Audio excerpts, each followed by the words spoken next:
Bonjour à tous! Dans le cabinet de votre orthodontiste, vous avez sûrement déjà entendu le terme de malocclusion. Qu'est-ce que c'est? Quelles en sont les causes, les conséquences et comment les traiter? C'est ce que nous allons voir dans cette vidéo d'Edico de l'ortho. C'est parti!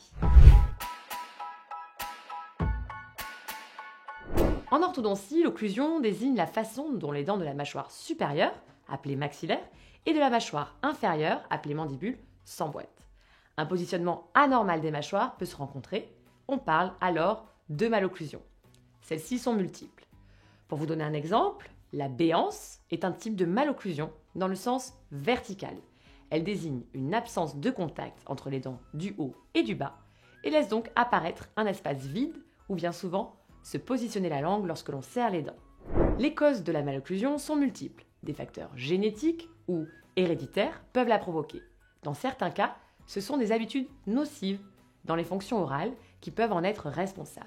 Ainsi, l'utilisation fréquente ou prolongée d'une tétine après l'âge de 3 ans ou la succion du pouce dans la petite enfance peuvent provoquer une malocclusion en déformant les mâchoires qui sont en pleine croissance.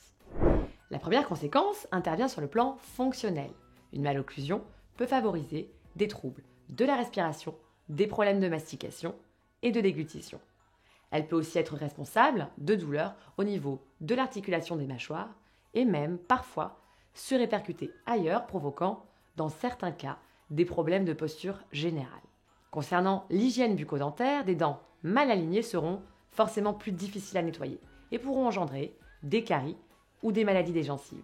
Enfin, une malocclusion peut avoir un impact esthétique et provoquer une perte de confiance en soi. Par exemple, une asymétrie faciale, un menton projeté vers l'avant, qu'on appelle prognathisme, ou vers l'arrière, appelée rétrognathisme. Certaines malocclusions sont bénignes, mais il convient dans tous les cas d'aller consulter votre orthodontiste. Plusieurs solutions sont possibles, allant d'appareils amovibles, aux bagues, aux aligneurs, à l'extraction de certaines dents, lorsque cela est nécessaire, ou dans le cas le plus avancé, la chirurgie des mâchoires. Dans tous les cas, c'est votre orthodontiste qui posera le diagnostic et qui proposera le plan de traitement le plus adapté à votre situation. Merci d'avoir suivi ce Dico de l'ortho et à bientôt!